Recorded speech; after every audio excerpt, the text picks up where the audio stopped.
Bismillahirrahmanirrahim. Alhamdulillahi wassalatu wassalamu ala asyrafil anbiya'i wal mursalin nabiyina wa sayyidina Muhammadin wa ala alihi wa sahbihi ajma'in, amma ba'd. Teman-teman semuanya, pemirsa Sanggah Syubhat TV yang semoga Allah Subhanahu wa taala senantiasa merahmati kita. Pada kesempatan kali ini saya masih ditemani oleh teman kita Bang Ainur Rifki, ya, yang di sini Bang Ainur tadi sebelum kita memulai video ini telah memberikan semacam kisi-kisi lah gitu ya kisi-kisi. Saya tentang video yang akan kita bahas kali ini. Bang Ainur memberitahukan tentang fenomena pesulap merah. Yoi. Terus terang ya, sebelum saya bicara seperti ini ya, ini terus terang saya sebenarnya nggak ngikutin itu fenomena tentang pesulap merah.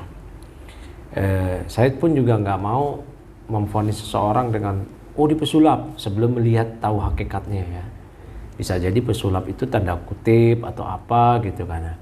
Nah, saya pun juga hanya tahu dari medsos ya tentang dia membongkar perdukunan ya, yang itu mungkin perlu diapresiasi, tapi lebih dalamnya apakah bagaimana dia hakikatnya yang seperti itu saya kurang paham gitu.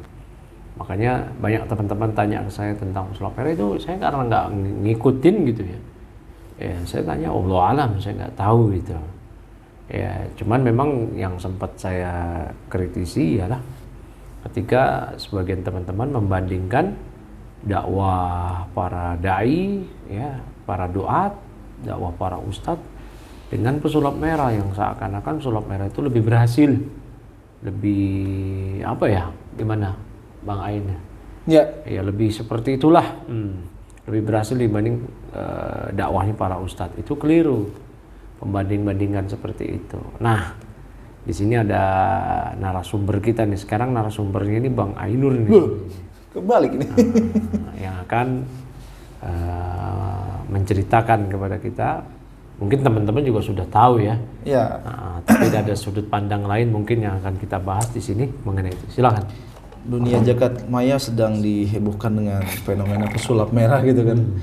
Karena dia di beberapa kontennya dan dia juga udah diundang di beberapa media itu udah viral banget lah gitu Tat ya. Bahwa dia berhasil membongkar penipuan dukun berkodok ustadz, pengobatan, entah ada lagi selain dukun itu juga ada persilatan gitu, master tenaga dalam yang dia samperin itu sampai dia mempraktekkan sendiri. Saya nonton itu yang itu kan. Kalau murid-muridnya itu mental kan, semua ditonjok tapi balik lagi gitu, nonjok balik lagi. Giliran dia nonjok kena perutnya 3 kali tuh kan. Dan dia nggak mental gitu kan.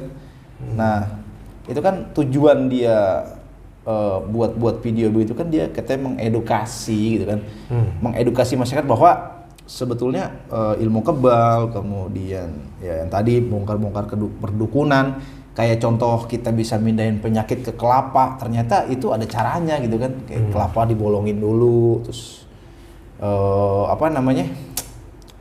pucuknya itu ditempelin lagi, dari lubangnya itu dimasukin paku dulu, terus dirapetin lagi pakai lem. Baru dibuka, dibacok kelapanya, ternyata keluar paku dan lain sebagainya. Itu kan dan benar gitu. Ketika si Samsudin dulu, Gus Samsudin itu yang si dukun palsu itu, kebetulan ada yang videoin tuh, dia lagi ceritanya ngobatin orang terus mindahin penyakit ke kelapa. Ada yang nyuting kelapanya itu memang bolong gitu, di kamera kelihatan gitu. Nah, dari situlah netizen mulai sadar, dan banyak orang yang sadar dan percaya bahwa ternyata banyak loh dukun-dukun berkodok ustadz yang mampu bisa ngobatin orang dengan rapalan doa dan lain-lain. Ternyata itu penipu, dan intinya kan duit gitu. Dia harus bayar mahal. Nah, dan yang kita lihat memang berhasil beliau itu membongkar penipuan itu, dan dia juga punya ilmunya gitu, karena dia belajar ilmu apa itu? Ilmu hipnotis, dia belajar sulap, trik-trik sulap gitu, dan itu memang sulap mirip-mirip dengan sihir gitu ya Ustaz. Nah, pertanyaannya gini Ustaz. Dari fenomena ini gitu kan, dari fenomena ini bagaimana kita menyikapi si pesulap merah itu gitu, dari apa yang udah dia lakuin dengan ya kacamata antum nih sebagai dai. Ya. Doi. ya gimana? Jadi mungkin judulnya nanti objektif dalam menilai kiprahnya si pesulap merah lah gitu. Bagaimana sikap objektif kita gitu loh. Baik. Iya. Pertama begini ya. Yang saya mau tanyakan, si pesulap merah itu terlibat klinik atau tidak? Klinik. Kalau dari beberapa videonya saya belum meyakini, belum melihat bahwa dia pakai klinik gitu. Karena semua yang dia bongkar itu bisa dipelajari gitu. Dan saya sampai saat ini masih percaya dia itu nggak pakai klinik. Cuman yang pertanyaan selanjutnya itu gini. Karena dia berhasil membongkar beberapa dukun-dukun palsu, tapi ada pernyataan dia seakan-akan dia nggak percaya dengan adanya sihir gitu, dengan adanya santet. Yang kita tahu kan Nabi aja pernah kena sihir kan, terus yang kita tahu juga Firaun juga punya tukang sihir yang melawan Nabi Musa kan gitu. Artinya sihir itu sebenarnya ada gitu. Nah, mungkin juga itu bahan kritikan juga buat dia gitu. Jangan jangan terlalu ekstrim lah. Kalau nggak percaya sihir itu adalah ciri khasnya mazhab Mu'tazilah. Iya. Ya, sihir itu realitanya ada. Ya, makanya diantara pembatal keislaman adalah sihir. Tadi as-saraf wal ataf. Ya, itu yaitu guna-guna dan pelet begitu. Dan salah satu bentuk sihir ialah tadi guna-guna. Yufarriqu bainal mar'i wa zaujih. Memisahkan antara seseorang dengan istrinya, diguna-guna. Juga pelet itu termasuk sihir. Ya. Dan para ulama menyebutkan sihir ini di berbagai kitabnya, terutama Syekh Muhammad bin Abdul Wahhab di kitab Tauhid ada pembahasan tentang bab majaa fi sihir. Ya, keterangan tentang sihir. Di sini beliau membawakan ayat-ayat dan juga hadis-hadis ya yang menerangkan tentang sihir. Bahkan disebutkan hukumnya. Haddus sahir darbatun bisayf. Hukuman bagi penyihir ialah dipenggal kepalanya dengan pedang. Ya, Umar bin Khattab, Hafsah, ya, kemudian sahabat yang lainnya disebutkan oleh Imam Ahmad bahwasanya hukuman bagi penyihir ialah dipenggal. Jundub juga demikian. Jundub radhiyallahu anhu, ya, Jundub bin Ka'ab Al-Azdi radhiyallahu taala anhu, ya, memenggal kepala penyihir gitu. Dan ini didiamkan oleh sahabat yang lainnya. Artinya tidak diingkari oleh sahabat yang lainnya. Umar bin Khattab mengirim ya surat agar dibunuh para penyihir pria dan penyihir wanita. Ya, disebutkan oleh Bajalah bin Abadah, faqatalna salasata sawahira. Kami pun membunuh 3 orang penyihir. Nah, sihir ini kekufuran. Sihir itu ada 2. Sihir hakiki dan sihir ya takhyili. Sihir hakiki itu kayak santet. Ya, pelet, teluh, guna-guna, dan semisalnya lah. Itu sihir hakiki. Nah, kalau sihir tahyili, jin yang di situ bahasa kita mensirap, tahu nggak? Sirap, iya. Bahasa Bekasi nih. Kayak itu, Susana beli sate pakai daun jadi uang. Itu tahyili. Tahyili ya. Disirap. Iya. Sirap bukan sirap ABC ya. Sirap, iya. Nah, sirap. Disirap itu. Nah, itu sudah ada sejak zamannya Nabi Musa. Ketika Firaun punya para saharah, tukang sihir, yang tukang sihir Firaun ini sihirnya bukan sihir hakiki, tapi sihir tahyili. Mensirap Nabi Musa. Jadi Nabi Musa kena sihir sebagaimana Rasulullah SAW juga kena sihir. Ya, qala bal alqu. Ya. Fa idza hibaluhum wa isiyuhum yukhayyalu ilaih min sihrihim annaha tas'a. Nih. Fa idza hibaluhum, ketika Musa mengatakan, "Ayo lemparkan. Ayo lemparkan tali temali kalian." Dilemparkan oleh tukang sihir Firaun. Fa idza hibaluhum, maka jadilah tali temali itu tukang sihir Firaun, ya, wa isiyuhum, dan tongkat-tongkat mereka yang mereka lemparkan, yukhayyalu ilaihi, maka dikhayalkanlah kepada Musa min sihrihim, dari sihir tahyili tukang sihir tersebut, annaha tas'a, bahwasanya seakan-akan tali temali tadi itu bagaikan ular yang merayap-rayap. Ya, bahkan Allah sebutkan di sini, fa aujasa fi nafsih hifatan Musa. Ya, bahkan Musa merasa takut. Musa merasa takut gitu. Musa manusiawi. Ya, barakallahu fik. Nah, di sini disebutkan falamma saharu ayunan nas wastarhuhum. Ya. Faja'a bisihrin azim. Ya, ketika mereka menyihir mata-mata manusia, disirap gitu. Dengan sihir mereka membuat takut, ya, dengan mereka mendatangkan sihir yang sangat besar. Ini sihir takhyili. Dan dua-duanya ini kekufuran. Dua-duanya ada pengaruh dari klinik bantuan jin. Ini saya akan sebutkan dulu ya. Syekh Shalih Al-Fauzan punya risalah namanya As-Sihir wa Sya'wadah wa Asaruhuma 'ala al-fard wal mujtama'. Mengenai dunia sihir dan klinik ini pengaruhnya terhadap individu dan masyarakat. Beliau menyebutkan sihir tadi yang kekufuran tadi, sihir takhyili dan sihir hakiki. Nah, kemudian beliau juga menyebutkan ada sihir-sihir yang lain, at-tanjim, ilmu perbintangan, ya, yang di situ ada ramalan perkara gaib, ya. Kemudian juga ada sihir yang tidak ada kekufuran, semisal namimah, adu domba.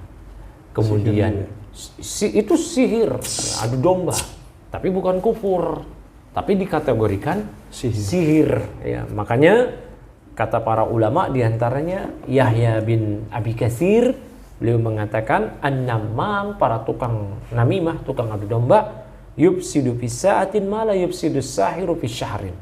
Dia dapat merusak sesaat aja yang tukang sihir nggak bisa merusak itu selama sebulan. Atau dia bisa merusak sesaat itu yang baru bisa dilakukan tukang sihir selama sebulan. Jadi pengaruh sihirnya namimah itu lebih besar.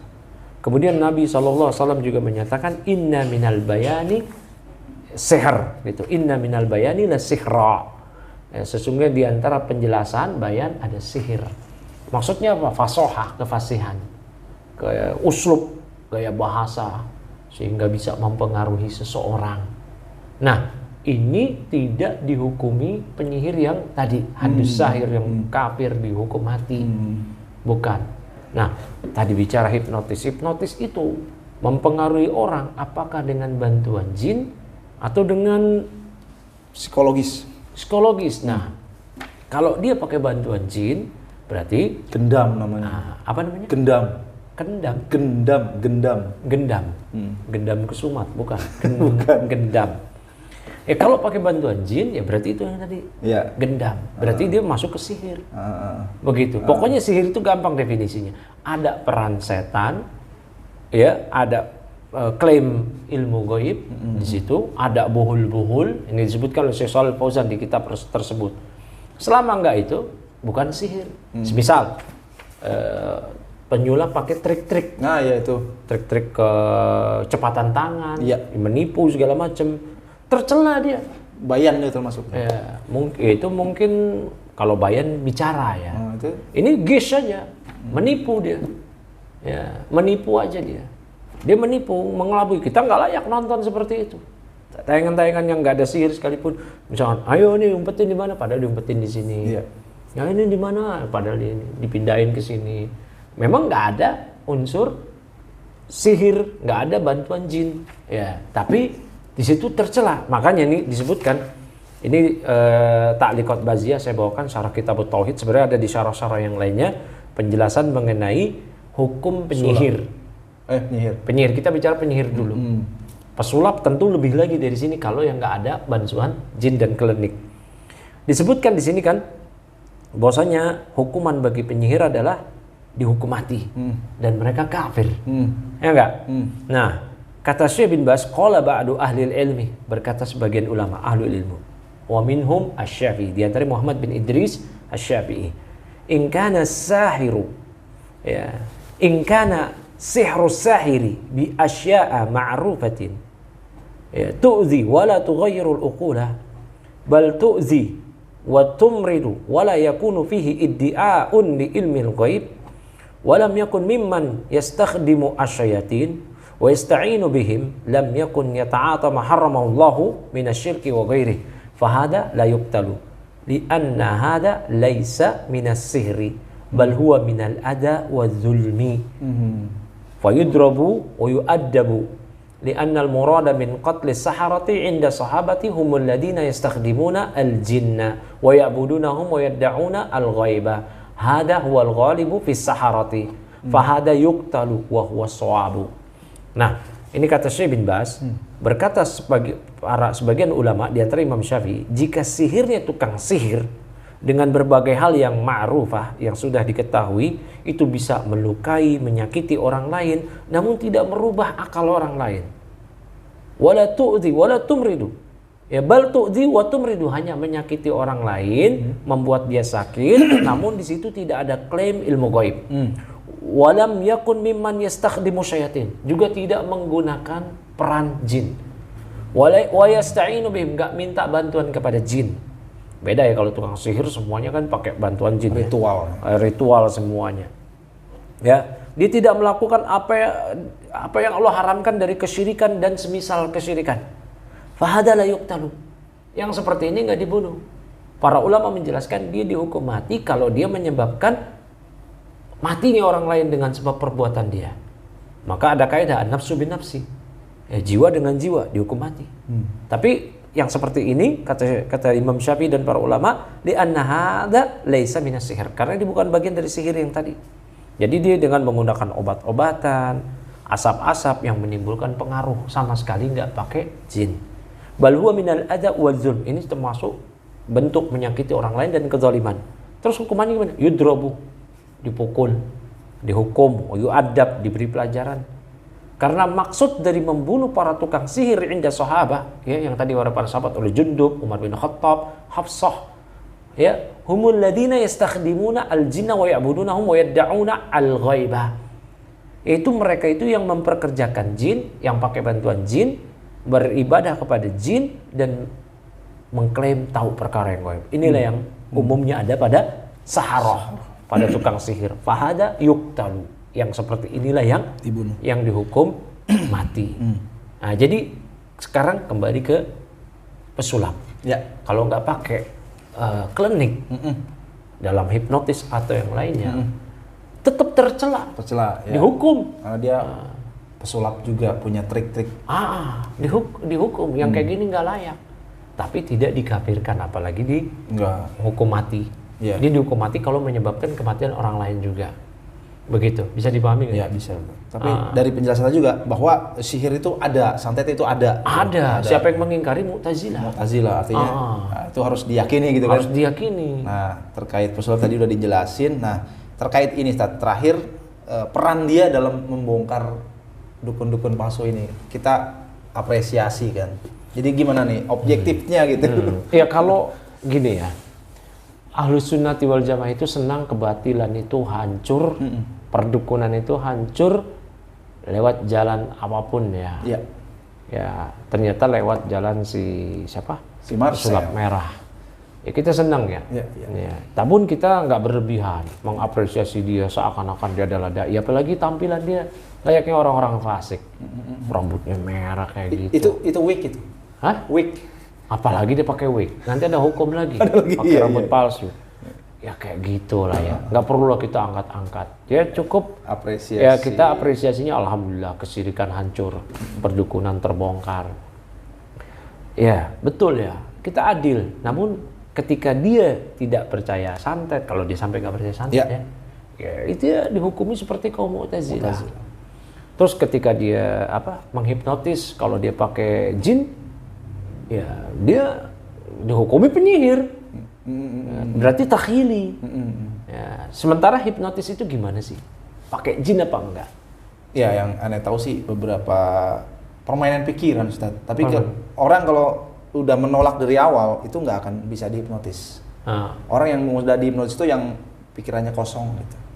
Hipnotis pakai jin apa enggak? Kagak. Ya kalau pakai jin tadi Yang aneh baca di Google itu hipnotis. Gendam. Gendam. Gendam. Gendam Ya, itu kayak orang ditepok punggungnya tuh langsung ngasih HP, duit. Nah, itu mungkin iya. bisa pakai jin ya. Tapi kalau yang dipraktekin dia tuh kayaknya permainan pikiran sih. Nah, kalau memang hipnotis itu permain pikiran, sama sekali tidak ada bantuan jin. Pokoknya dobetnya gitu. Iya. Sihir itu. Ya, ada klaim ilmu goib, ada minta bantuan jin, menggunakan jin kelendek seperti itu penyihir. Iya. Nah, itu penyihir. Berarti ketika dia menghipnotis itu sihir tahyili. Tahyili itu selesai sudah pembahasan. Tapi kalau nggak ada, dia tercela juga. Ya, ini tercela juga. Ya, ini inna minal bayani la sihra, berarti sihir di sini. Ya, di sihir. Tapi nggak kufur karena namimah juga digolongkan sihir, bayan juga digolongkan sihir. Tapi sebagaimana yang dijelaskan oleh para ulama, dua hal ini tidak dihukumi sebagaimana penyihir yang menggunakan sihir hakiki dan takhili. Iya. Tapi begitu, Bang. Baiknya kita doain mudah-mudahan beliau itu dapat hidayah aja. Siapa? Sulap merah. Iya. Ya, semoga keluarga antum dapat hidayah baru dia. Amin. Doain dulu diri kita dulu. Iya. Nah, tapi begitu aja teman-teman, mudah-mudahan bermanfaat.